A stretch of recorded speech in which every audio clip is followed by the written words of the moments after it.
The umbrella, in its various forms, has a long history spanning several cultures and time periods. While it is difficult to pinpoint a single individual or specific date of invention, umbrellas have been used for centuries across different civilizations. The ancient Egyptians, Greeks, and Romans all had variations of umbrellas or parasols.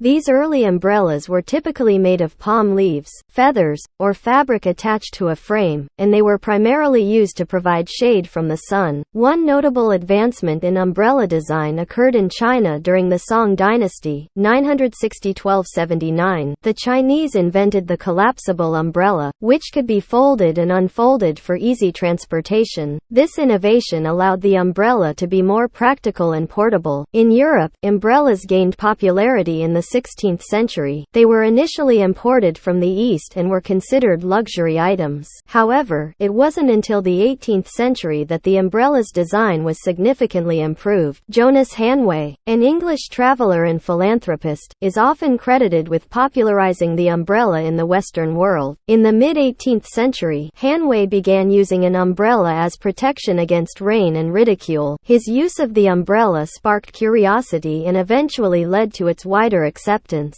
It's important to note that while Hanway played a role in popularizing the umbrella, he did not invent it. Umbrellas existed long before his time, and various cultures contributed to their development. So, the invention of the umbrella is a result of centuries of evolution and cultural exchange, making it challenging to attribute it to a single person or specific date.